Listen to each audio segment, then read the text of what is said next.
All right, so welcome to the next to last section of this class.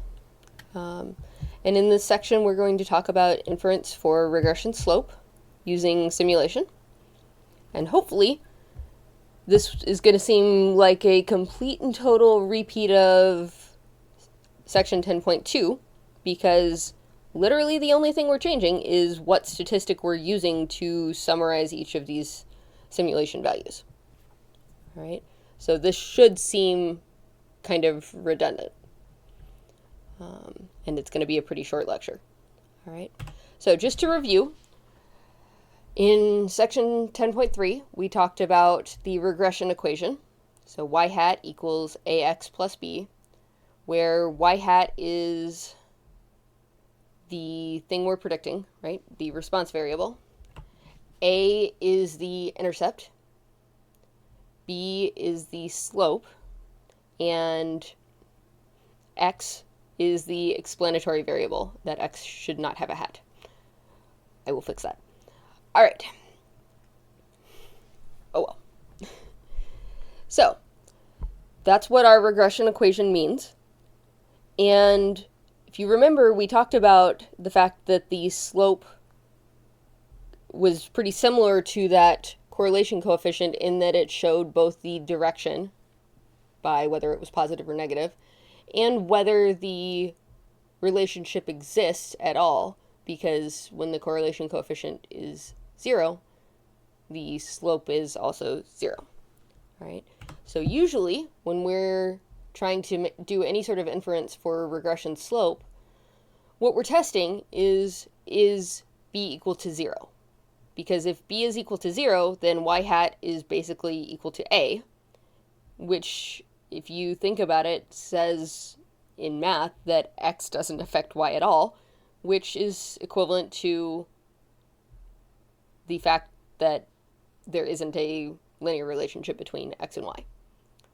So all of our inference is focused around trying to decide if we would ever see a slope as big as what we saw in our sample by chance.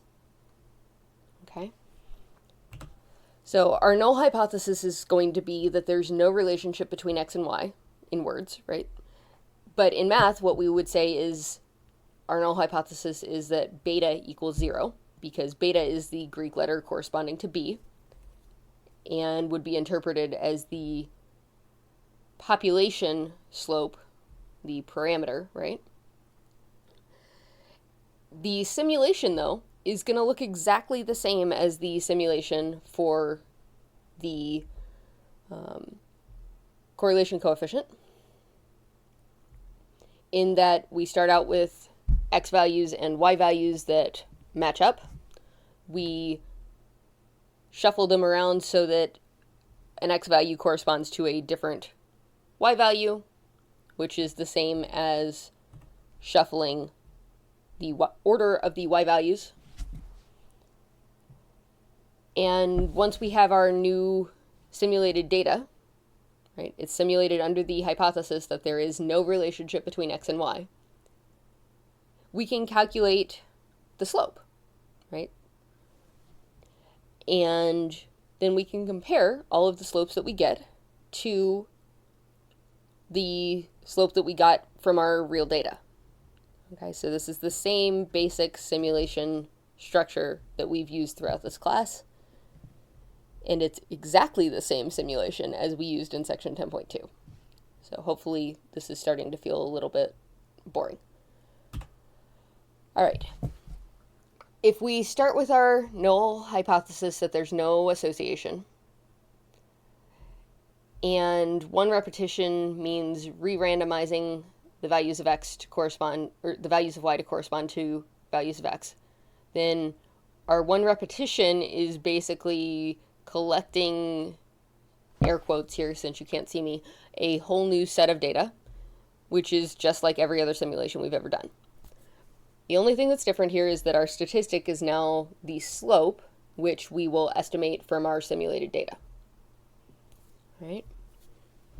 So far, so good. The example that we've got with head size and brain weight, our null hypothesis is going to be there's no linear relationship between head size and brain weight, which is to say that beta equals 0.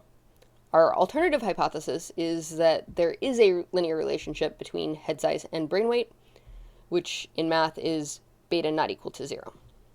Right? So we use our 3 S's strategy. We've got a statistic, that is our slope. We simulate. We look at the strength of evidence based on our simulations. And what that means is that we say, okay, in how many of our simulated samples, which were simulated under the null hypothesis that there is no relationship, did we randomly get a slope b star, right, with magnitude greater than our sample slope of b? In none of the samples that we took, and we took 1,000 samples, did any of the simulated slopes exceed our sample slope. So we can say that our p-value is less than 0.001. All right. And again, we can draw the same diagram with the red lines showing the cutoffs, the arrows showing the direction of the alternative hypothesis, and there's nothing to shade in this graph because we didn't even come close. Okay? Generally speaking, if there's any sort of strong relationship, the simulation isn't going to show anything, because even if you ran 1,000,000 simulations, you're still not going to get something that's non-zero. There's too many data points in this particular data set. All right? So the next thing that we need to think about is how do we write our conclusion and how do we interpret the strength of evidence in the context of the problem.